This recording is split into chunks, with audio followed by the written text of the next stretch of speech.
many of you know that intro song that just played? How many know what that was too? Okay, yeah, y'all know. If y'all know, that's Pac right there. That's Tupac. His song Changes, and very fitting for what I'm talking about today overall, but also the message that God has laid on my heart and how important it is to change. And what I know is that most people don't like change. Even on what's the movie? It says we fear change. What is the? It just popped in my head. Garth from Wayne's World. He's like, we fear change. Anyway, things pop in my head. So anyway, we don't like change. It's almost like a 9 o'clock service here. Things just pop in my head, but we don't like change because there's a cost to change generally, and so. We see change and we're like, I don't know that I want to go that direction. I don't know that I want to go through what it's going to take to do that thing, whatever that is. But the truth is, change is inevitable. It's going to happen. The one constant is that there will be change. Nothing will stay the same. Our bodies are going to grow and die. I mean, that's just the way that life is. And so we have to confront change because it's going to happen whether we like it or not. And I do not like change for the most part. For most of my life, I have not liked change. I used to just comb my hair over, straight over. I mean, just a terrible comb over. And luckily, I met Amanda when I was 16. She was like, we got to do something here. This is not good. So she started dressing me and just telling me what to do, and that was fine.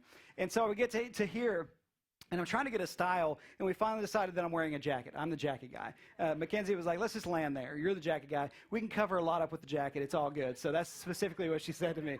Very mean, but no, but here's the truth. I will wear a jacket until the day I die until someone tells me different. Like, that's just like, I don't like change. I like what I like, and when I get in that lane, I'm good, but we have to face change, and there's a man who said the measure of intelligence is the ability to change, and that is Albert Einstein, and he's pretty smart. And so he's saying the actual measure of intelligence is the ability to change.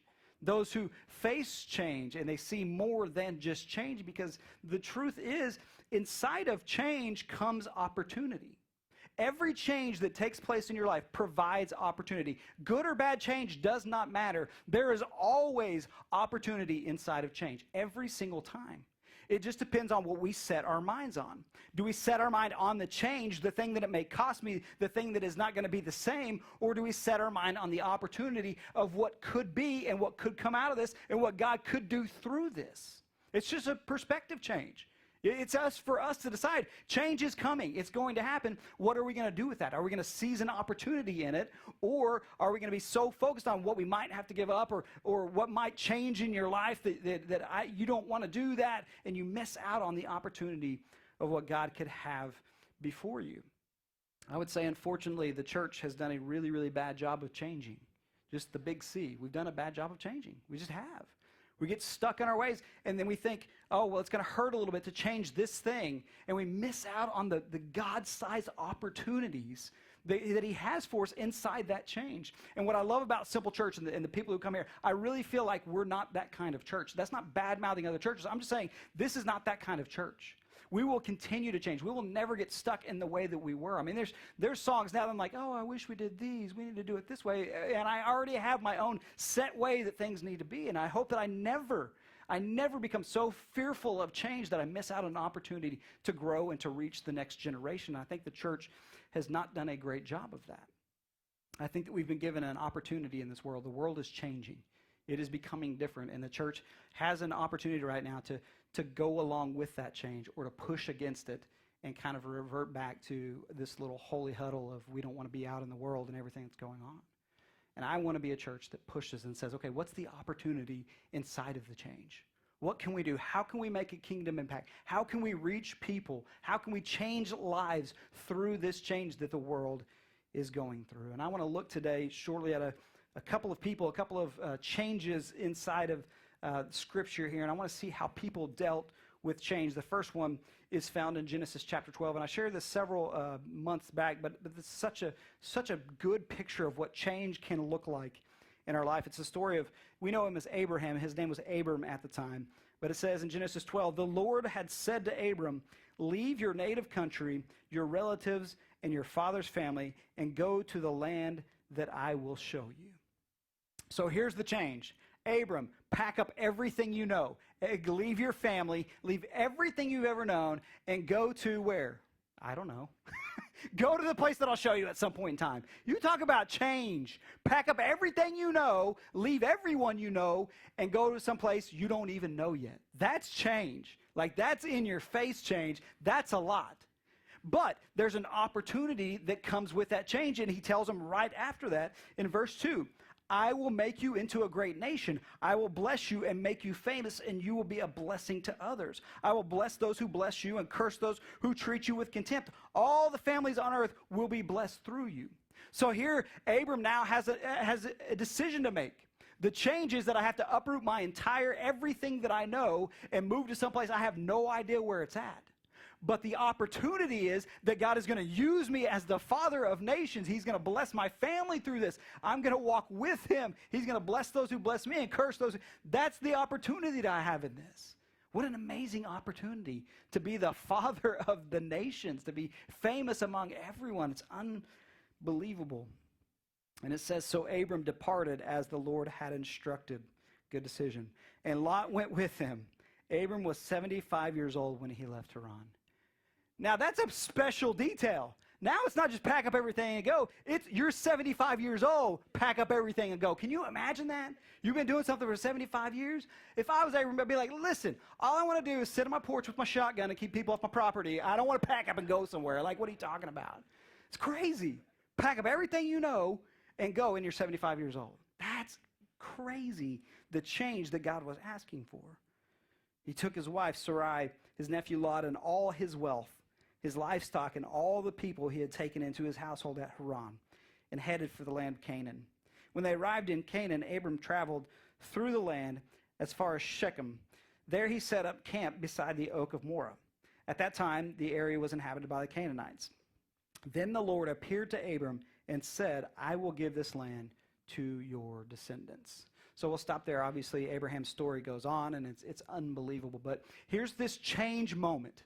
I'm presenting you a change, and it's going to hurt, and it's not going to be easy. You're 75. Pack up everything and go. But here's the opportunity. You can be the father of nations. You can partner with God to literally begin this journey of bringing Jesus to the earth.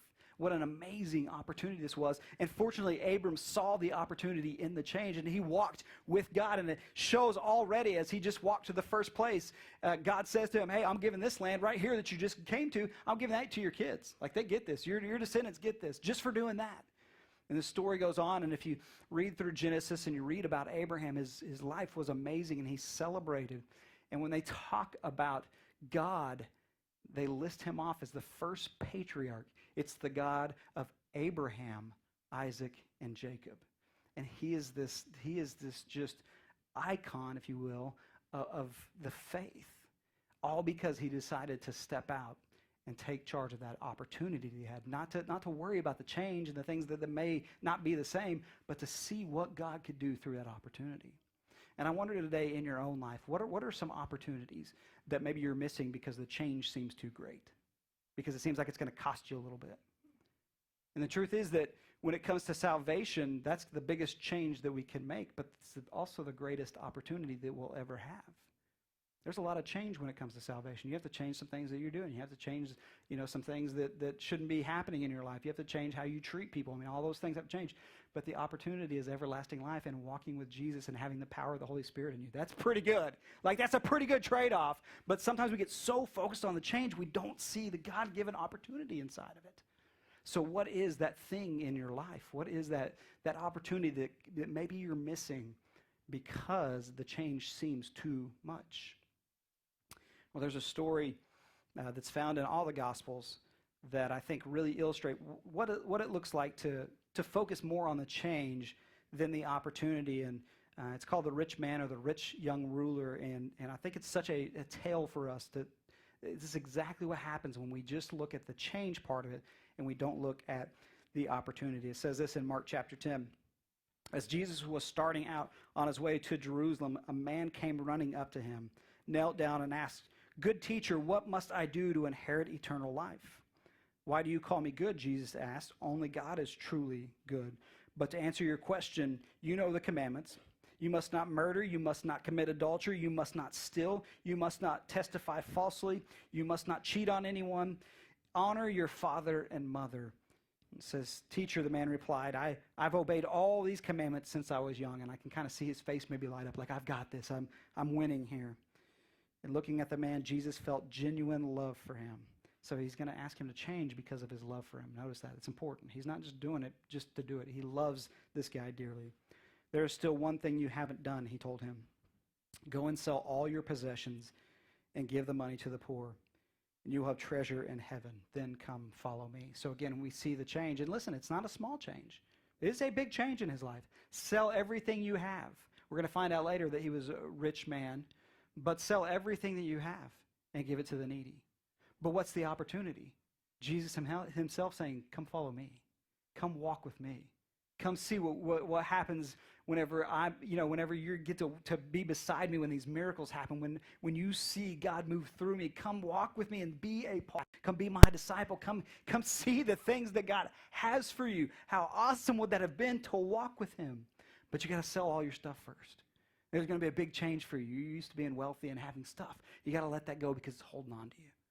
Don't miss this opportunity. Unfortunately, the change was too big for the man. In verse 22, it says, "At this, the man's face fell, and he went away sad, for he had many possessions." And Jesus looked around and said to his disciples, "How hard is it for the rich to enter the kingdom of God?" This amazed them, but Jesus said again, Dear children, it's very hard to enter the kingdom of God.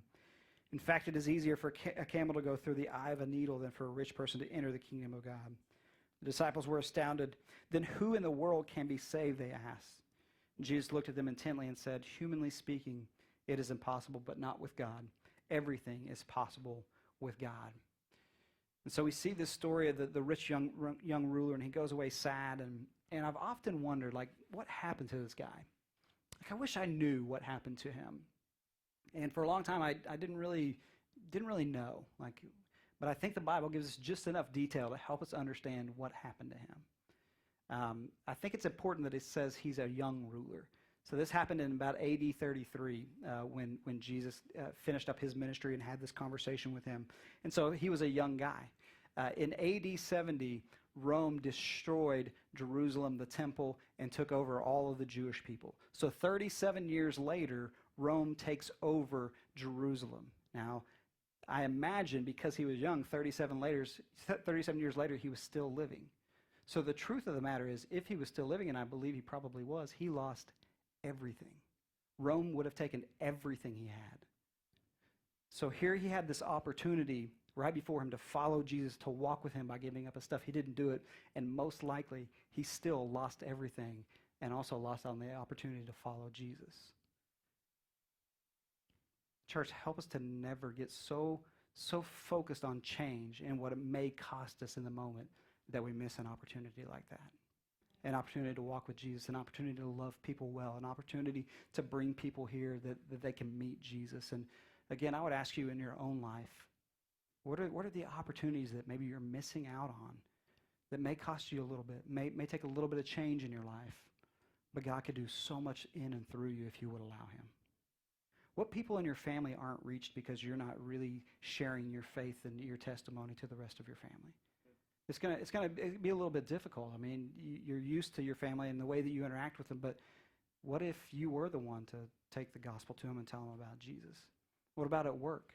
That's going to hurt a little bit. You're going to have to change a little bit. Guess what? You're going to have to be nice to people because you can't be talking about the gospel and then being a jerk, right? That's going to hurt a little bit. You're going to have to swallow your pride a few times. There's going to be, someone's going to say something, instead of flying off the handle, you're just going to have to be like, okay, and just take it, right? There's some cost to that.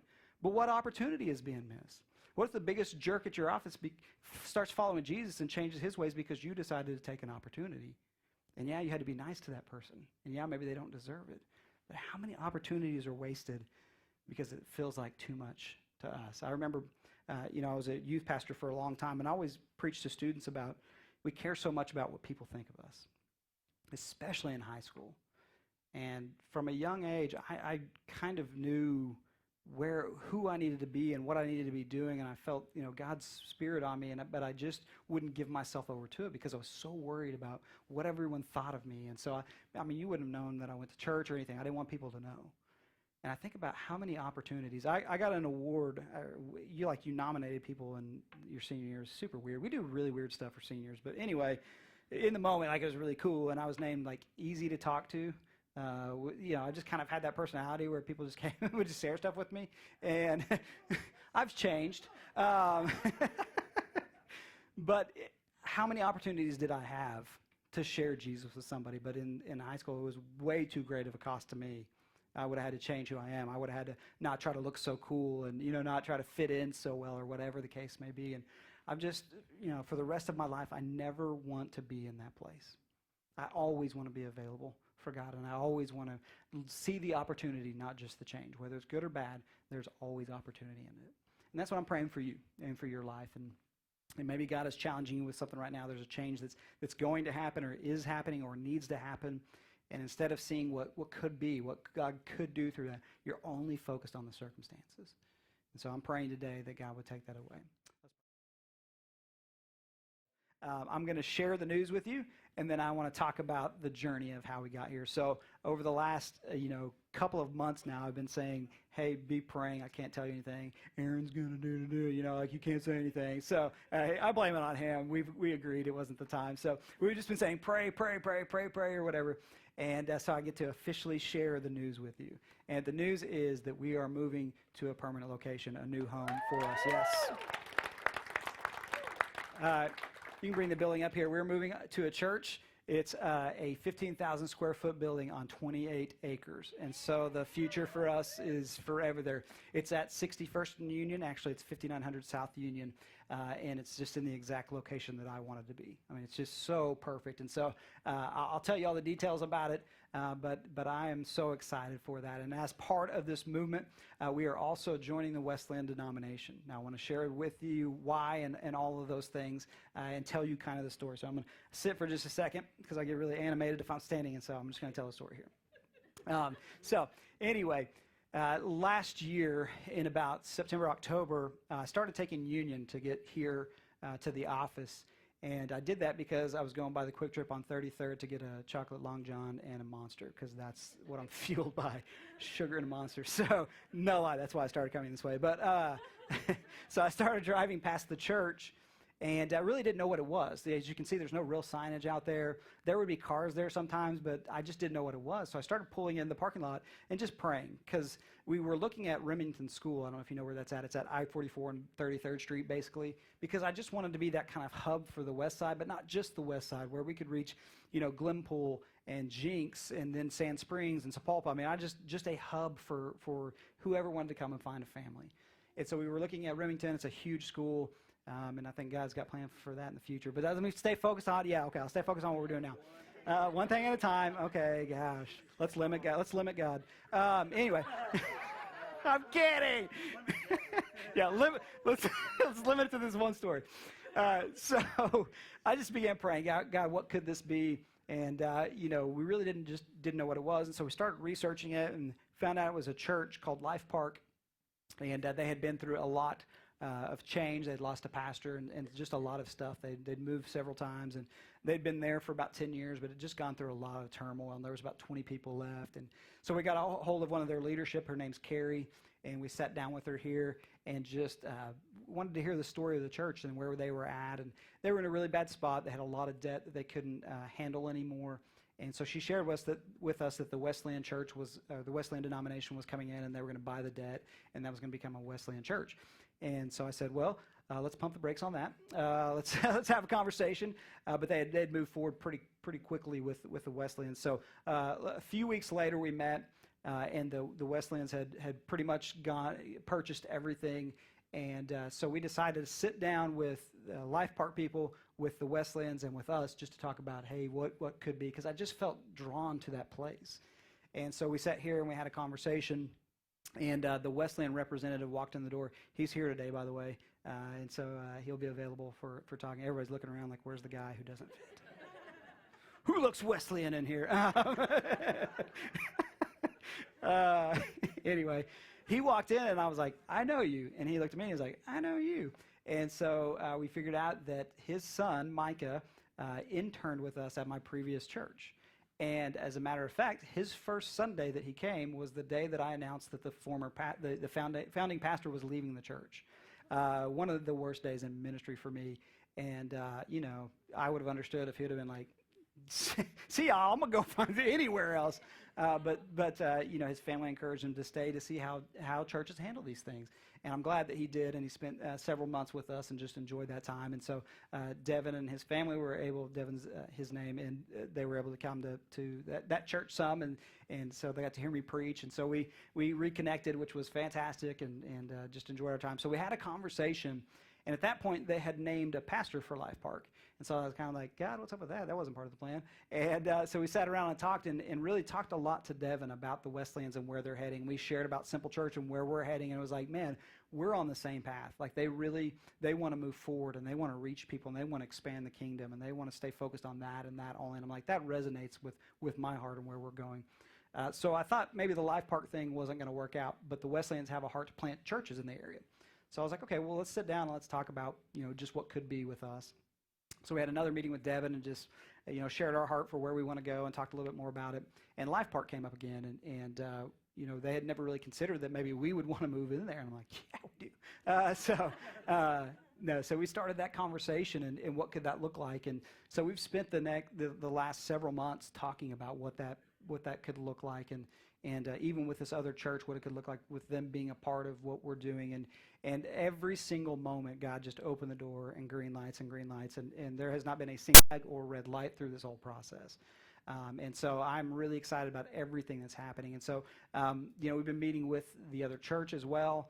They are really excited about this. Now, the big question that I had from the beginning, to be honest with you, was joining a denomination. We're not non-denominational. Why would we do that? Well, first of all, our beliefs align perfectly. That was the first thing. Like if the beliefs aren't there, this whole conversation is null and void. But the vision was there as well, what they were wanting to do. And, as Devin talked about Simple Church and what he's seen, he really talked about us being able to just further our vision and our reach. And I've said from the beginning, I don't care what the vehicle to reach people is. I just want to reach people and connect them to Jesus in a real way. And so what I love about the Wesleyan denomination is they're not like this denomination who comes in and tells you how to do anything. If you've been a part of some of those, they slow you down and they can get you stuck in a rut. This denomination is nothing like that. They are forward moving. They want you to do your thing. Here's the truth. Simple Church will not change at all. Like you literally would not know that we were Wesleyan other than us saying it, because that's not their heart is not to tell you what to do or anything like that. They want to help you move forward in any way you can. And what I know about this is making this move will accelerate our vision by at least 5 years. It's unbelievable. And God has just been in the business of doing that from the very beginning. Like we didn't know we were getting this building, and now we've got an opportunity to go to a church home. It's a beautiful building. Needs a few updates, but it's fantastic on 28 acres. I mean, it's unbelievable what he's doing. And so I know a lot of people have questions about the denomination. So this is Devin and Annette back here if you guys want to just awkwardly stand. Yeah, like, hey, he looks Wesleyan. I knew it. I'm telling you, Devin has such a great heart for the kingdom. And again, it's not about the denomination for them. It's about having a brotherhood to expand the kingdom with. That's really what it's about, moving forward. And I'll tell you the other thing that I love about this is not just having a network of churches and stuff that we can share with. He is the tri-state director for Oklahoma, Arkansas, and Missouri. So he's got churches all throughout there. And so immediately having people to connect with and having other churches to either speak life into or learn from or whatever the case may be. But the truth is there is an attack coming to the church. That's just where the world is heading. There will be people going after the church for certain reasons, for what they preach, those kind of things. And having a protective unit around you is so huge right now. And even having lawyers and all those things that they have will be very helpful for us. And so again, let me encourage you, nothing changes about Simple Church. I know that's kind of the biggest, we are still us. Absolutely nothing changes about that. We will still, play Tupac, and we will still, talk about Pazookies and all those things that we do. The biggest part of this, though, is that I felt God's Spirit over this the whole time. It's just been nothing but open doors. And yeah, we do our due diligence. We ask the questions. We make sure we know where we're going. Jesus said, count the cost. He said, hey, if you're going into battle, know how much of an army you have, right? And so I feel like we've done that. We've really taken time to talk about it, pray about it. And I just feel in my spirit that this is just such a huge win for the kingdom. Like we get to just automatically be a part of a community and start reaching them in a very, very short time. And so again, if you have questions at all, I'll be around after service. Devin would love to answer any questions that you have. I mean, he's just an awesome guy, to be honest with you. He just loves people and loves seeing people connected with Jesus, and so I'm excited about that partnership. But real quick, let me tell you a few things. This is going to be a quick timeline. Once I get a go, it's like go. I mean, like that's the way that God does things with me, and so we are. Yeah, it's the monster and the donuts. So my hope is not my hope. I'm saying that's going to happen right now in this room at this moment. I'm speaking into this. We're not word of faith, but this is going off the rails already. I want us to have our first service on Easter Sunday, April 4th. Now, yes, they're clapping. That means we have to do it. I do want to be really clear. That will not be our launching date. That will come later in April, okay? That's just a time for us to come together as a family and have service there. So inside that as well, Life Park is going to have their last service next week, just kind of celebrate what God has done for them. And then on the 28th, they're going to come over here and become part of our family and worship with us, okay? And we're going to love them well. Like I said, there's about 20 of them, and they've been through a lot of hurt. And the truth is they're going to go through a lot of change, a ton of change. And they are seeing the opportunity in that right now, and I love that. But we're going to love them through this because it's not easy. It is not easy to feel like you're losing something. But what I know is that they're going to gain a family who loves them. They are awesome people. I got the chance to sit down with them last Sunday, their whole church, and just talk with them. They are an older church. They're late 60s to 80s. So we're gonna add some experience here and some wisdom, and I'm excited about that. And so they're just gonna be awesome. You guys will love it. Yeah, all of our more experienced people are like, yes, I'm young. But I've already told them how great this church is and how much they love people well and how much of a family it is. And I really believe that. And I know we're going to love them well. So we'll make sure on the 28th that we accept them and love on them and worship with them and all of those things.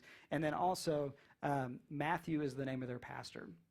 And so that was another conversation. He's this lead pastor. What does this look like? And so for a long time at this church here, one of my big things is we call it discipleship. A lot of people don't know what that means because it sounds like a churchy word. It just means helping people on their journey with Jesus. That's it. And that's really important to me because I think we've created a culture where you raise your hand and you're somehow automatically saved. And that can be how it works, but typically most people don't understand what they're saying yes to. So it's really important for me that you understand what am I saying yes to and what does it look like to walk with Jesus. And so I've been praying for somebody who could focus on that because things have been so crazy here. I just have not had time to do that. And so what is so cool about God is that Matthew is so perfect for that position. Like literally that's his skill set. He's so smart with that.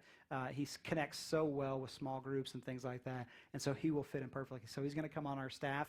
He's making a change too. He's stepping down from lead pastor to become probably what we'll call journey pastor. And so he's making a change too, but he sees the opportunity in it. And so I'm excited for him. You guys will love him. He's funny. You'll love him. He's awesome. So he's going to fit well with our team. But so there's going to be a lot of change that's happening, but there is so much opportunity in this. And the most important thing is it's opportunity to see people connected to the kingdom. There's a community there that needs Jesus desperately, and we're going to immediately be able to impact and reach out to them. And I'm so excited about that. And then on 28 acres, man, the sky is the limit. And you know me, I dream big. Like, we may have an amusement park there. I'm not sure. We'll see. I'm never going to limit God and what he can do. And I'm just, to think I was there Saturday, just kind of walking around, and to think that in October I was sitting in the parking lot just praying about God, could this be something? And now literally within a month, like we're really going to be meeting there. It's insane. And what I love about it is God gets the glory. Because I'm not smart enough to do this. I mean, you guys keep showing up. I don't know what I'm doing. And God just keeps giving us buildings. Like, it's almost comical. And so I know that it's God because there's no way that this could happen unless it was him organizing all these pieces. For me to know Devin and us already have a relationship and be, feel comfortable stepping in with the Wesleyans and just the way he has orchestrated all this, I'm telling you, it is just amazing. And so I am so excited for this. Of course, we'll celebrate it. We'll also share with you times and stuff. We really want to try to get everyone over there so you can see the building, and we'll organize a way to do that. The other thing is we need to know, like, if you work with kids or you work in greeters or ushers or safety or wherever, you kind of need to know where to be, because if we're jumping in on Easter, like you probably need to know where you're going, because it's going to be a little bit crazy. So work with us over these next few weeks. It is going to be crazy and busy, and there's going to be some work nights and all that kind of stuff, but it's going to be a lot of fun, man. I'm just you'll love the building. It is an awesome building. It's only about 10 years old, so it's in great shape. And so with a few updates, it's going to be perfect for us. So God is moving. God is doing stuff. He gets all the glory. And so as you post about this, and I hope that you do celebrate this, give God the glory. He's the one who gets it. He's the only one that could do this. So we're really excited for that.